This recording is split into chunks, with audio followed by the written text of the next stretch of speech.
cleaning the walls. Start in the cleanest room in the farthest corner from the entrance or exit. Dip the mop into the clean side of the mop bucket. Wring out excess liquid.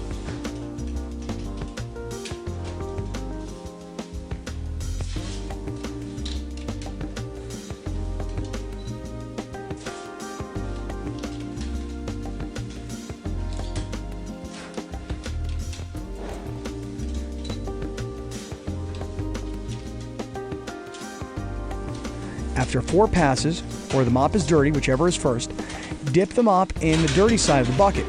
Rinse and wring out. Then dip in the clean side and repeat. Place the mop at the top of the wall, touching the ceiling. Pull the mop down towards the ground, stopping just before you touch the floor. Move across the wall, moving carts on wheels, chairs and shelves on wheels.